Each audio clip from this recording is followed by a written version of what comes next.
विद्यार्थी मित्रांनो नमस्कार। इयत्ता 9वी भूगोलामधील 10वा धडा नागरीकरण याचा स्वाध्याय आज आपण सोडवणार आहोत। आपल्या देशामध्ये आणि आपल्या राज्यामध्ये वाढत चाललेली शहरांमधील लोकसंख्या या संदर्भात हा धडा आहे। नागरीकरण म्हणजे शहरीकरणच असतं, तर हे शहरीकरण वाढत चालल्यामुळे काय काय समस्या निर्माण होत आहेत याविषयी हा धडा आहे। तर आपण या स्वाध्यायाला सुरुवात करूया। प्रश्न पहिला आहे, पुढील समस्येवर उपाय सुचवा। इथे आपल्याला खाली समस्या दिली आहे आणि त्यावर आपल्याला उपाय सुचवायचा आहे। पहिला आहे, शहरातील झोपडपट्ट्यांची संख्या वाढत आहे। शहरामध्ये झोपडपट्ट्यांची संख्या वाढत आहे याच्यावर आपल्याला उपाय सुचवायचा आहे। लोकसंख्येचे मोठ्या प्रमाणावर होणारे स्थलांतर आणि निवासाच्या जागांची टंचाई यातून शहरात झोपडपट्ट्यांची संख्या वाढते।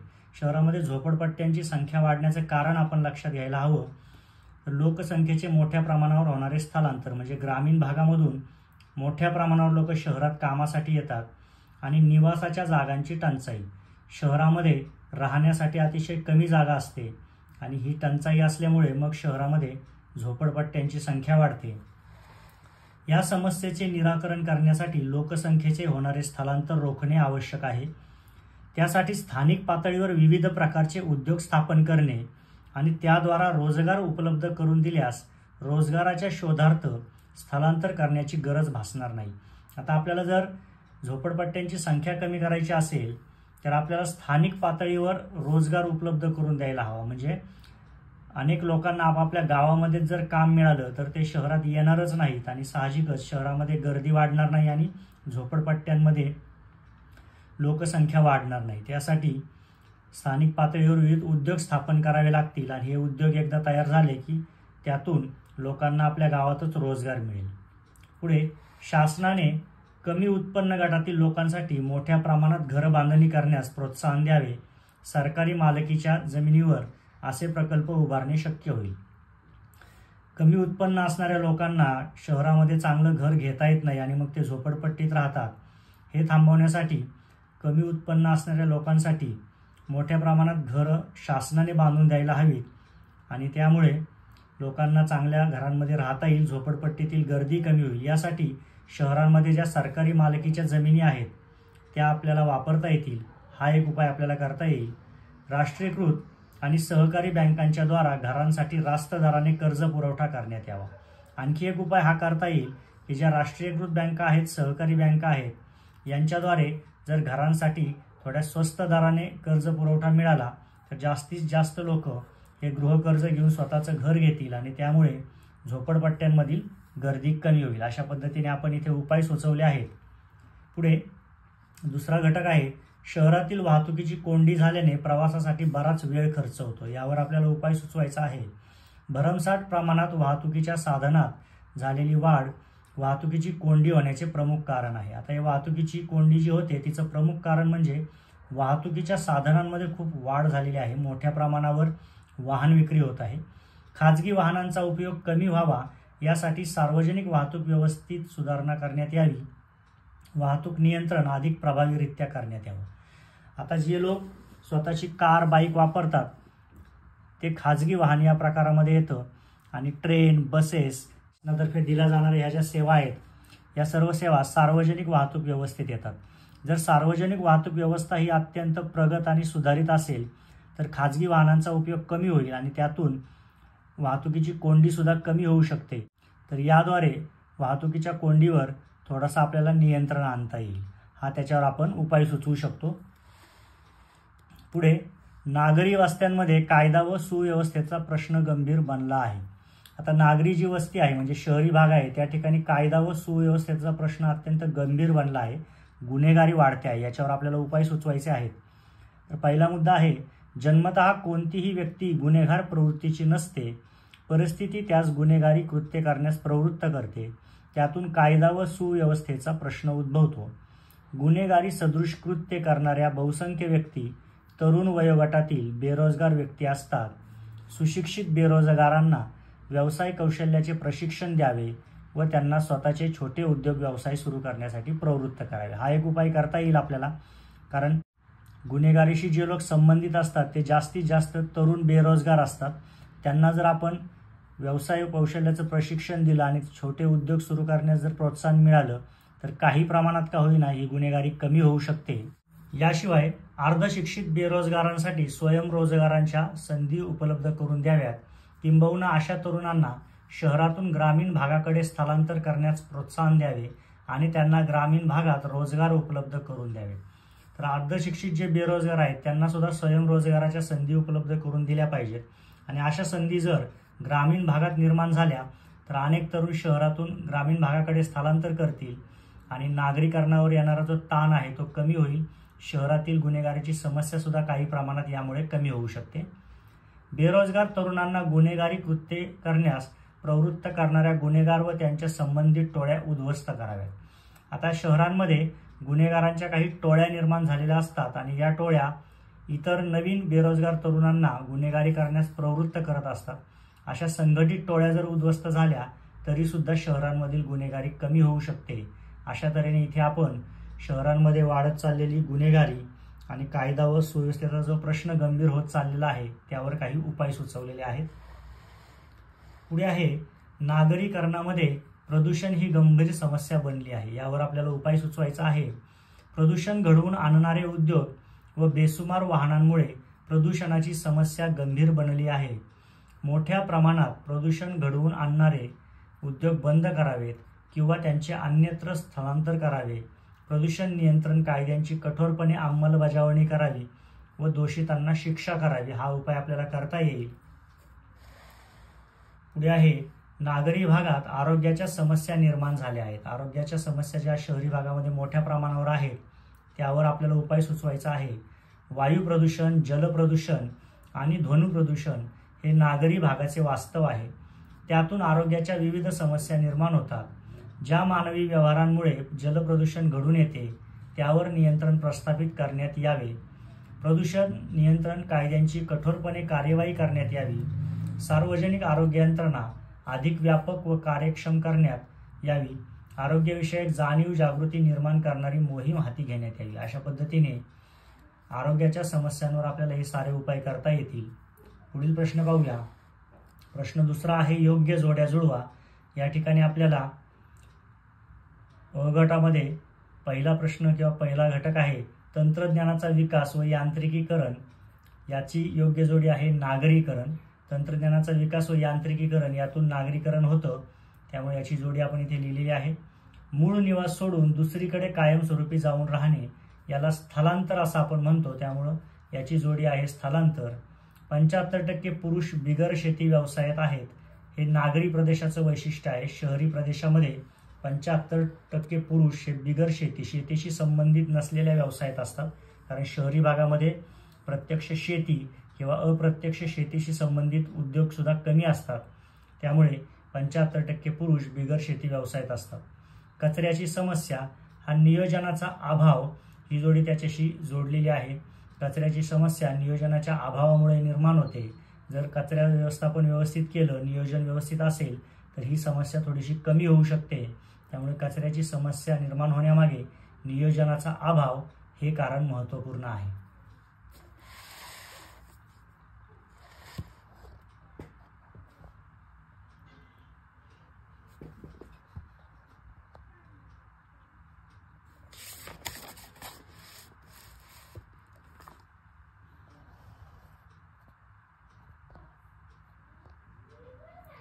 पुढे प्रश्न तिसरा आहे महत्त्व सांगा किंवा फायदे लिहा.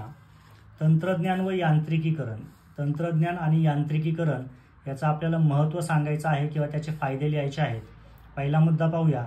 तंत्रज्ञान व यांत्रिकीकरण नागरीकरणास सहाय्यभूत ठरते.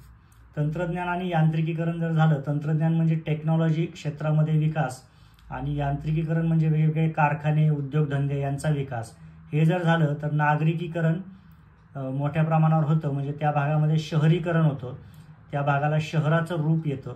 हा त्याचा एक फायदा आहे. ग्रामीण भागात शेती व्यवसायात तंत्रज्ञानाचा वापर आणि यांत्रिकीकरण वाढल्याने अन्नधान्याचे उत्पादन वाढले. जर ग्रामीण भागामध्ये शेती व्यवसाय मुख्यतः चालतो, या शेती व्यवसायामध्ये जर तंत्रज्ञानाचा वापर वाढला, यांत्रिकीकरण वाढलं तर अन्नधान्याच्या उत्पादनावर चांगला परिणाम होतो तेवढ्याच क्षेत्रामध्ये शेतकरी जास्तीत जास्त उत्पादन घेऊ लागतात.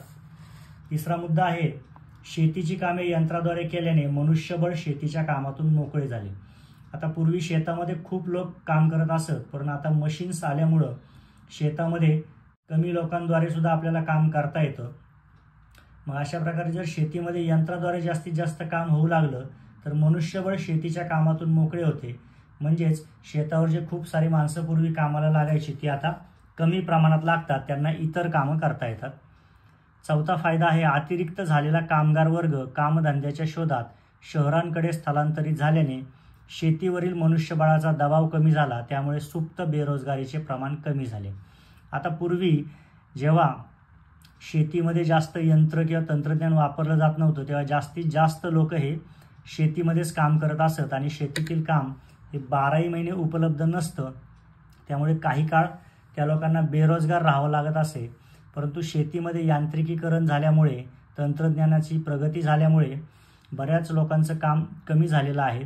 मग असे लोक शहराकडे स्थलांतर करतात आणि तिथे काम करतात, त्यामुळे शेतीवर जो मनुष्यबळाचा दबाव होता तो कमी झालेला आहे.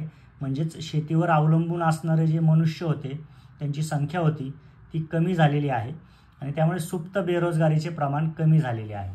अशा तऱ्हेने तंत्रज्ञान व यांत्रिकीकरण याचे हे फायदे आपल्याकडे झालेले आहेत. पुढचा मुद्दा आहे व्यापार. व्यापाराचे फायदे आपल्याला इथे लिहायचे आहेत. एखाद्या प्रदेशातील जे ठिकाण मालाची ने आण, चढ उतार व साठवणुकीसाठी अनुकूल असते त्या ठिकाणी व्यापारात वाढ होते.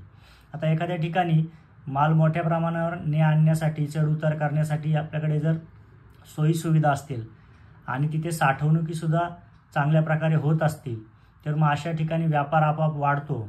व्यापाराशी निगडीत असणाऱ्या बँका, पतसंस्था, गोदामे, शीतगृहे, उपहारगृहे इत्यादी सेवात वाढ होते. आता व्यापार वाढला की तिथे लोकांची येणं जाणं वाढतं, त्यामुळे साहजिकच ह्या सर्व सुविधासुद्धा तिथे वाढतात. व्यापार वाढीमुळे रस्ते, वाहतूक व दळणवळण सेवा, निवासाची सुविधा इत्यादीमध्ये वाढ होते. अशा गावात व्यापाराच्या विविध सुविधा असल्यामुळे नागरीकरण वाढत जाते. व्यापार वाढ ही देशाच्या आर्थिक विकासाला पोषक असते. रोजगारात वाढ होते. लोकांचे उत्पन्न वाढल्याने त्यांच्या राहणीमानात सुधारणा घडून येते. अशा पद्धतीने व्यापारातून देशाचा, त्या शहराचा चांगल्या प्रकारे विकास होत असतो. लोकांचं राहणीमानसुद्धा चांगल्या प्रकारे वाढत असतं. असे हे व्यापाराचे फायदे आपण या ठिकाणी लिहिलेले आहेत. पुढे आहे औद्योगिकीकरण. औद्योगिकीकरण नागरीकरणाला पोषक असते. औद्योगिकीकरण म्हणजे मोठमोठे उद्योग एखाद्या ठिकाणी सुरू होणे. जर एखाद्या ठिकाणी मोठमोठे उद्योग सुरू झाले तर तिथे शहरीकरण होतं, शहरं मोठी होतात, नागरीकरण होतं. म्हणजे नागरीकरणाला औद्योगिकीकरण पोषक असतं. औद्योगिकीकरणामुळे त्या प्रदेशाचा विकास वेगाने होतो. मूळची कोळ्यांची वस्ती असलेली अनेक गावे औद्योगिकीकरण व नागरिकीकरणामुळे मुंबई महानगरात समाविष्ट झालेली आहेत. आता मुंबईच्या आजूबाजूला असणारी जी छोटी छोटी गावं होती आणि त्या ठिकाणी फक्त कोळी लोकांची थोडीशी वस्ती होती, परंतु औद्योगिकीकरण झाल्यामुळे मुंबई महानगरात आज ती समाविष्ट झालेली आहे. तिथे संपूर्णपणे शहरीकरण झालेलं आहे. औद्योगिकीकरणामुळे रोजगाराची उपलब्धता वाढते आणि बेरोजगारी कमी होते. औद्योगिकीकरण झालं की त्या भागामध्ये कामधंद्याच्या संधी वाढतात आणि त्या भागामध्ये जी बेरोजगारी असते ती अत्यंत कमी होऊन जाते. औद्योगिकीकरणामुळे मुंबई भारतातील सर्वात श्रीमंत महानगर आणि देशाची आर्थिक राजधानी बनली आहे. आता औद्योगिकीकरणाचाच हा परिणाम आहे की मुंबई हे आपल्या महाराष्ट्रातील शहर भारतातील सर्वात श्रीमंत शहर झालेलं आहे. त्याचप्रमाणे ते देशाची आर्थिक राजधानी बनलेलं आहे. देशातील सगळ्यात जास्तीत जास्त आर्थिक व्यवहार आणि आर्थिक वेगवेगळ्या संस्था मुंबईमध्ये आहेत आणि हे सगळं औद्योगिकीकरणामुळेच शक्य झालेलं आहे. औद्योगिकीकरणामुळे देशाच्या आर्थिक विकासाला गती मिळते. औद्योगिकीकरण वाढलं की देशाचा आर्थिक विकाससुद्धा वाढतो आणि यामुळे औद्योगिकीकरण हे देशाच्या प्रगतीमध्ये खूप महत्त्वाचं असतं. अशा पद्धतीने औद्योगिकीकरणाचे विविध फायदे आपण या ठिकाणी लिहिलेले आहेत. पुढे शहरातील सोयीसुविधा. नागरी क्षेत्रामध्ये अनेक सोयीसुविधा विकसित होतात. त्यातील वाहतूक, संदेशवहन, शिक्षण व आरोग्य आणि अग्निशमन दल या सुविधा विशेष महत्त्वाच्या आहेत. आता नागरी क्षेत्र वाढलं, शहरीकरण वाढलं की तिथे अनेक सुविधा उपलब्ध होतात आणि त्यापैकी इथे दिलेल्या या सर्व सुविधा महत्त्वाच्या आहेत. उच्च दर्जाची वाहतूक सेवा उपलब्ध असल्याने मालाची वाहतूक, व्यापार व बाजारपेठांची वाढ घडून येते. पुण्यासारख्या मोठ्या शहरात उच्च शिक्षणाची सोय असल्याने उच्च शिक्षित व तंत्रज्ञानात पारंगत कुशल मनुष्यबळ उपलब्ध होत असते. उत्तम दर्जाच्या आरोग्य सेवा उपलब्ध असल्याने दुर्धर आजारांवर उपचार करणे शक्य होत असते. सर्वसामान्यांच्या आरोग्यमानात अनुकूल बदल होतात. अशा पद्धतीने शहरातील सोयी सुविधा जर वाढल्या तर त्या शहराच्या विकासामध्ये हातभार लागतो आणि लोकांना जास्तीत जास्त उत्तम जीवनशैलीने जीवन जगता येतं. असा हा शहरातील सोयी सुविधांचा आपल्याला फायदा होतो. आपण इथे ते लिहिलेलं आहे. पुढे आहे शहरातील सामाजिक ऐक्य. शहरामध्ये सामाजिक ऐक्य असेल तर आपल्याला काय फायदा होतात ते इथे लिहायचं आहे. मुंबईसारख्या शहरांमध्ये रोजगाराची संधी मोठ्या प्रमाणात असल्याने देशाच्या विविध राज्यातील लोक मोठ्या प्रमाणात स्थलांतर करतात. लोकसंख्येची रसमिसळ झाल्याने विविध प्रदेशातील लोक एकत्र राहत असल्यामुळे सामाजिक सामंजस्य वाढीस लागते. सांस्कृतिक व सामाजिक रूढी परंपरांची देवाणघेवाण होऊन सामाजिक एकोपा निर्माण होतो. पारंपरिक जाती, धर्म व भाषेची बंधने शिथिल होतात. त्यातूनच आंतरजातीय विवाहांना चालना मिळून जातीभेद नष्ट होण्यास सहाय्य होत असते. आता शहरामध्ये सामाजिक ऐक्य हा खूप महत्त्वाची बाब आहे, कारण खेडेगावामध्ये बऱ्याचदा वेगवेगळ्या समाजाच्या वेगवेगळ्या भागामध्ये वस्त्या असतात किंवा एकाच गावामध्ये वेगवेगळ्या भागात समाजानुसार लोक राहत असतात. असं शहरामध्ये शक्य होत नाही. शहरामध्ये लोकसंख्येची रसमिसळ झालेली असते. जसं आपण मुंबईच्या चाळींमध्ये बघितलं की अनेक समाजाचे, अनेक जातीचे लोक एकत्र राहतात आणि त्यामुळे त्यांच्यामध्ये सामाजिक सामंजस्य वाढते. सांस्कृतिक सामाजिक रूढी परंपरांची देवाणघेवाण होते, एकोपा निर्माण होतो. जाती, धर्म, भाषेची बंधनं शिथिल होतात. आंतरजातीय विवाह झाले तर त्यातून सुद्धा जातीभेद नष्ट होण्यास सहाय्य होतं. अशा पद्धतीने शहरातील सामाजिक ऐक्य याचे जे फायदे आहेत ते आपण या ठिकाणी लिहिलेले आहेत. पुढे प्रश्न 4 आहे. पुढील बाबींची तुलना करा व उदाहरणे लिहा. आपल्याला दिलेल्या 2 बाबींची तुलना करून उदाहरणे लिहायची आहेत. वाहतूक व्यवस्था व वाहतुकीची कोंडी. इथे समजून घ्या, वाहतूक व्यवस्था म्हणजे त्या भागामध्ये वाहतुकीची जी व्यवस्था केलेली आहे, जे नियोजन केलेलं आहे, रस्त्यांची उपलब्धता, पार्किंगची उपलब्धता, हे सगळं वाहतूक व्यवस्थेमध्ये येतं. आणि वाहतुकीमध्ये अनेक वाहनांची संख्या वाढली की त्यामुळे वाहनं एका जागी ठप्प होतात. वेगाने एका ठिकाणाहून दुसऱ्या ठिकाणी जाता येत नाही, वाहनं अडकून बसतात. त्याला आपण वाहतुकीची कोंडी म्हणतो. यांची आपल्याला आता तुलना करायची आहे. शहरांचा क्षेत्रीय विकास झाल्याने बहुसंख्य लोक शहरांच्या बाह्यवर्ती भागात व उपनगरात निवास करतात. नोकरी, व्यवसाय, शिक्षण, व्यापार व उद्योगांची ठिकाणे बहुतांशी शहराच्या केंद्रीय भागात असल्याने उपनगरातून प्रवास करावा लागतो. आता शहरांचा जर आपण विचार केला तर शहरांचा क्षेत्रीय विकास होतो, म्हणजे त्यांचा जो एरिया आहे, क्षेत्रफळ आहे, ते वाढत चाललेलं असतं. त्यामुळे जास्तीत जास्त लोक हे शहरामध्ये जागा उपलब्ध नसल्याने बाह्यवर्ती भागात म्हणजे शहराच्या आजूबाजूला छोट्या छोट्या नगरांमध्ये राहतात, उपनगरांमध्ये राहतात आणि तिथून नोकरी, व्यवसाय, शिक्षण आणि व्यापार यासाठी रोज त्या शहरामध्ये येत असतात. कारण व्यवसाय, शिक्षण, व्यापार, उद्योग हे सगळं शहराच्या केंद्रीय भागात असतं. तेव्हा हा प्रवास त्यांना रोज करावा लागतो. प्रवासांच्या सोयीसाठी सार्वजनिक वाहतूक व्यवस्था निर्माण करण्यात येते. मात्र शहरांची लोकसंख्या सातत्याने वाढत असल्याने सार्वजनिक व्यवस्थेवर प्रचंड ताण पडतो. आता अशा लोकांच्या प्रवासासाठी प्रत्येक शहरामध्ये सार्वजनिक वाहतूक व्यवस्था असते. त्याच्यामध्ये बस, लोकल ट्रेन्स, मेट्रो अशा अनेक पर्याय असतात. परंतु लोकसंख्येची वाढ ही सातत्याने होत आहे. त्यामुळे कितीही सार्वजनिक वाहतूक व्यवस्था निर्माण केली तरी ती कमीच पडत असते. त्यामुळे सतत सार्वजनिक व्यवस्थेवर प्रचंड ताण असतो. वाहतूक सेवा पुरेशा उपलब्ध नसल्याने पांढरपेशा वर्ग खाजगी वाहनातून प्रवास करतो.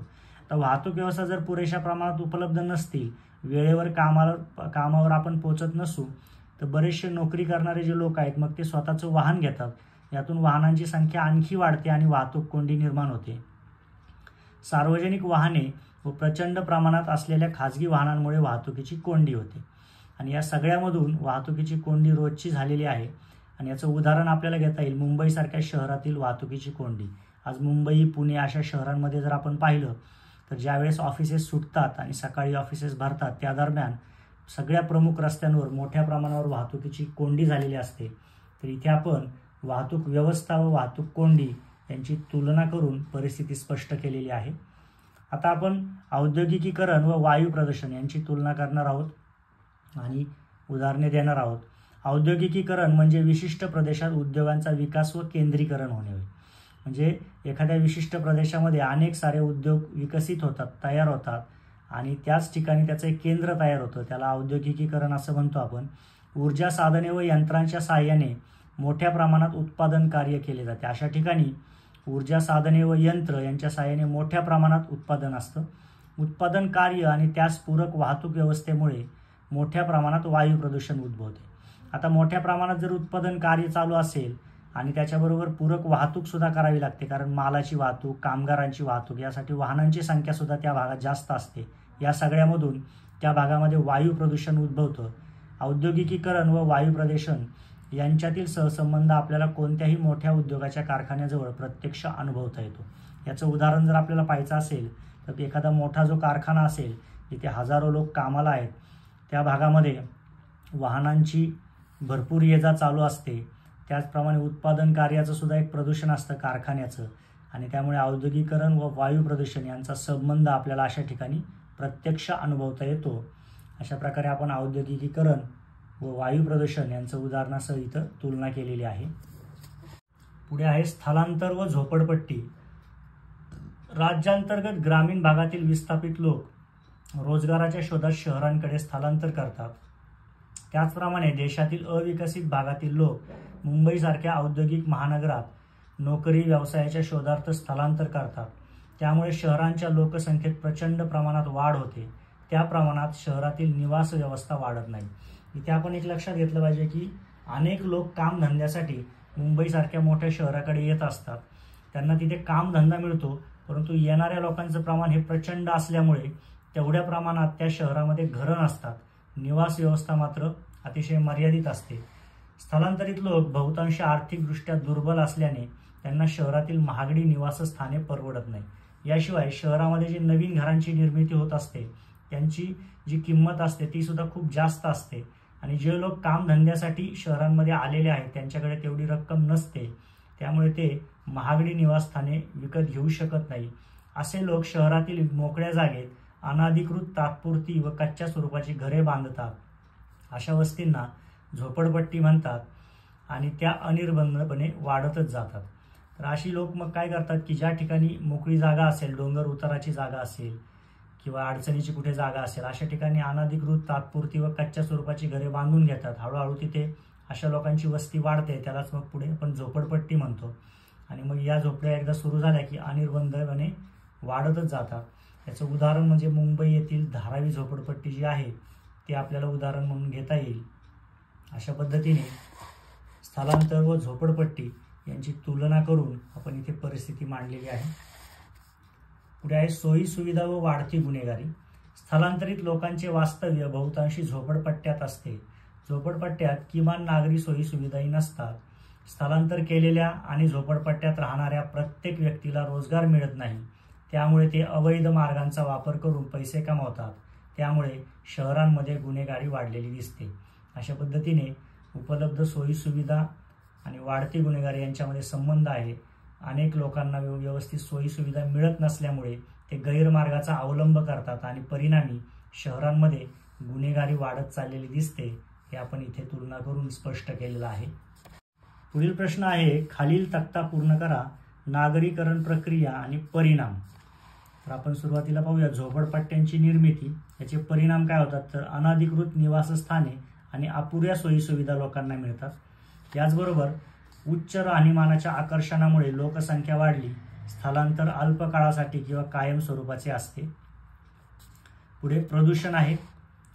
नागरीकरणाची एक प्रक्रिया आहे, त्यातून प्रदूषण निर्माण होतं. त्याचा आपण परिणाम पाहूया. नागरी जीवनावर विपरीत परिणाम. शहरांचा वाढता विकास, सोयी सुविधांचा तुटवडा तसेच नियमांच्या उल्लंघनांमुळे वायू प्रदूषण, ध्वनी प्रदूषणात व जल प्रदूषणात वाढ होते. यानंतर परिणाम आहे नोकरीच्या संधी निर्माण झाल्या, सुखसुविधांमध्ये वाढ झाली. आणि हे जे परिणाम आहेत हे नागरीकरणाच्या कोणत्या प्रक्रियेमध्ये होतात, तर रोजगार निर्मितीमुळे होतात. यानंतर नागरीकरणाची प्रक्रिया आहे ग्रामीण ते शहर हा बदल, आणि त्याचे परिणाम काय होतात, तर वाहतूक, संदेशवहन, शिक्षण, वैद्यकीय तसेच अग्निशमन दल यासारख्या सोयी सुविधा विकसित होतात ग्रामीण ते शहर असा बदल झाला तर. आणि प्रवासातील सुलभतेमुळे मालवाहतूक, बाजारपेठ, व्यापार इत्यादीमध्ये सुद्धा वाढ होते. अशा पद्धतीने नागरीकरण प्रक्रियेतील हे घटक आणि त्यांचा काय परिणाम होतो यावर आधारित असलेला हा तक्ता आपण गाळलेल्या जागा भरून इथे पूर्ण केलेला आहे. पुढे 6वा प्रश्न आहे स्पष्ट करा. या ठिकाणी आपल्याला विधानं स्पष्ट करायची आहे. पहिलं विधान आहे शहरांची वाढ विशिष्ट पद्धतीने झालेली आढळते. शहरांची जर वाढ आपण पाहिली तर एका विशिष्ट पद्धतीने ती झालेली आढळते. याचं कारण आपल्याला स्पष्ट करायचं आहे. आर्थिक विकासाच्या प्रक्रियेत देशाच्या ग्रामीण भागात कारखाने, गिरण्या, ऊर्जा प्रकल्प, बहुउद्देशीय प्रकल्प सुरू झाले. आजूबाजूच्या प्रदेशातील लोक या गावांमध्ये कामासाठी येऊ लागल्याने गावच्या लोकसंख्येत वाढ झाली. शहराचा क्षेत्रीय विकास झाल्याने शहरांच्या बाह्यवर्ती भागात उपनगरे विकसित झाली. लोकांना विविध सेवा उपलब्ध करून देण्यासाठी सेवा व्यवसाय विकसित झाला. ग्रामपंचायतीची जागा नगर परिषदेने, नगर परिषदांची जागा नगरपालिकांनी आणि त्यांच्या जागी महानगरपालिका उदयास आल्या. अशा पद्धतीने लहान गावांचे महानगरात रूपांतर या स्वरूपात शहरांची वाढ होत गेल्याचे उदाहरण मुंबई शहर आहे. तर इथे शहरांची वाढ कशा पद्धतीने होते हे स्पष्ट केलेलं आहे. आर्थिक विकासाच्या प्रक्रियेमध्ये ग्रामीण भागामध्ये कारखाने, गिरण्या, ऊर्जा प्रकल्प, बहुउद्देशीय प्रकल्प सुरू होतात. हळूहळू आजूबाजूचे लोक तिथे कामासाठी येऊ लागतात आणि ही लोकांची गर्दी वाढत गेली की सगळ्याच सुविधा तिथे वाढत जातात. आणि मग त्या भागामध्ये जर ग्रामपंचायत असेल तर तिचं रूपांतर नगर परिषदेत होतं, नगर परिषद असेल तर नगरपालिकेत होतं आणि नगरपालिका असेल तर त्या जागी महानगरपालिका होते. आणि अशा पद्धतीने अनेक शहरं आपल्या देशामध्ये, आपल्या राज्यामध्ये वाढत गेली. मुंबई शहर सुद्धा अशाच पद्धतीने हळूहळू वाढत गेलेलं आहे. पुढे तुमच्या कल्पनेतील सुनियोजित शहर किंवा नगर. आता हा थोडासा मुक्तोत्तरी प्रश्न आहे. आपल्या कल्पनेमध्ये सुनियोजित शहर कसं असावं हे आपल्याला इथे मांडायचं आहे. तर चंदीगड, नवी मुंबई, नवी दिल्ली इत्यादी शहरांचा विकास सुनियोजित पद्धतीने करण्यात आला होता. अशा शहरात निवासी क्षेत्र, मध्यवर्ती बाजार क्षेत्र, शैक्षणिक व आरोग्य संस्था इत्यादींसाठी विशिष्ट भूक्षेत्र राखीव ठेवले होते. आता हे चंदीगड, नवी मुंबई, नवी दिल्ली ही जी शहरं आहेत ही नव्याने विकसित केलेली शहरं आहेत. त्यामुळे ही शहरं विकसित करत असताना पुढील सर्व गोष्टींचा विचार करून तिथे भूक्षेत्र राखीव ठेवण्यात आलं होतं. भविष्यकालीन गरजा लक्षात घेऊन विविध नागरी सोयीसुविधा यांची आखणी नगर नियोजनात करण्यात येते. अलीकडच्या काळात मोठ्या शहरांना सुनियोजित पद्धतीने विकसित करण्यासाठी स्मार्ट सिटी योजना आकाराला आली आहे. अलीकडच्या काळामध्ये अनेक शहरांना आता सुनियोजित पद्धतीने विकसित करण्याचा एक प्रकल्प आलेला आहे, त्याला स्मार्ट सिटी असं आपण म्हणतो. अशा सुनियोजित शहरात प्रत्येक कुटुंबाच्या निवास, शिक्षण, आरोग्य, मनोरंजन, वाहतूक व्यवस्था इत्यादींची पूर्तता केली जाईल. तर या सुनियोजित शहरांमध्ये कुटुंबाच्या ज्या सर्व गरजा आहेत त्यांचा सर्व विचार करून त्या शहरांचं नियोजन केलेलं असेल. अशा पद्धतीने सुनियोजित शहर ही संकल्पना राबवणं आता खूप महत्त्वाचं झालेलं आहे. पुढे औद्योगिकीकरणामुळे शहरांचा विकास घडून येतो. विधान आपल्याला स्पष्ट करायचं आहे.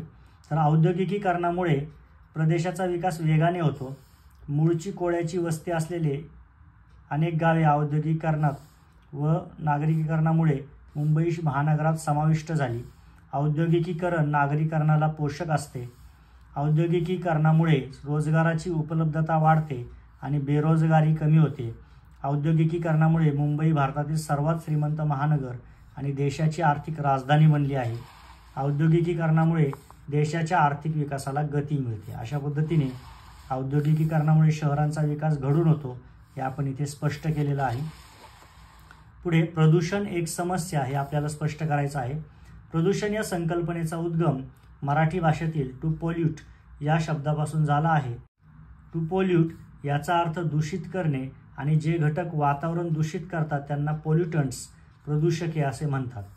ही प्रदूषके जमीन, पाणी आणि हवेत मिसळल्याने भूप्रदूषण, जलप्रदूषण आणि वायू प्रदूषण उद्भवते. या प्रदूषणाचा आपले परिसर, आपले आणि आरोग्य यावर प्रतिकूल परिणाम होतो. शहरी भागात प्रदूषणाचे प्रमाण अधिक असते, म्हणून प्रदूषण ही नागरीकरणापासून उद्भवलेली समस्या आहे असे म्हणतात.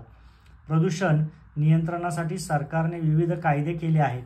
आंतरराष्ट्रीय पातळीवर त्यावर उपाययोजना करण्यासाठी सामंजस्य करार करण्यात आले आहेत. आपणही व्यक्तिगत पातळीवर प्रदूषण उद्भवू नये यासाठी स्वच्छ भारत अभियानासारख्या उपक्रमात सक्रियरित्या सहभागी होणे अपेक्षित आहे. अशा पद्धतीने प्रदूषण ही एक महत्त्वाची समस्या आहे, त्याविषयी आपण इथे संकल्पना स्पष्ट केलेली आहे. पुढील उपप्रश्न आहे स्वच्छ भारत अभियान. ही संकल्पना आपल्याला स्पष्ट करायची आहे. सन 2016 मध्ये भारत सरकारने स्वच्छ भारत अभियान हा उपक्रम हाती घेतला आहे. एक कदम स्वच्छता की ओर हे या कार्यक्रमाचे बोधवाक्य आहे. सार्वजनिक व खाजगी शौचालयांच्या प्रसाराद्वारा खुल्यावर शौचाला जाणे या रूढ पद्धतीला आळा घालण्याचा विशेष प्रयत्न करण्यात आला आहे. गाव हागणदारी मुक्त व्हावे यासाठी ग्रामपंचायतींना विशेष अनुदान दिले जाते. त्यासाठी लागणारा निधी स्वच्छ भारत शुल्कद्वारा उभारण्यात येतो. अशा पद्धतीने स्वच्छ भारत अभियान या अतिशय महत्त्वाचा असा अभियान सन 2016 पासून आपल्या देशामध्ये चालू आहे आणि त्याला बऱ्यापैकी यश सुद्धा येत आहे. या ठिकाणी आपला नागरीकरण या पाठाचा स्वाध्याय पूर्ण होत आहे. नागरीकरण आणि त्या अनुषंगाने समाजात होत असलेले बदल, त्यामुळे निर्माण होत असलेल्या समस्या या सर्वांची माहिती या पाठामध्ये आलेली आहे. यातील सर्व प्रश्नांचा आपण सराव केलेला आहे. अशाच आणखी प्रश्नांचा सराव करा. धन्यवाद.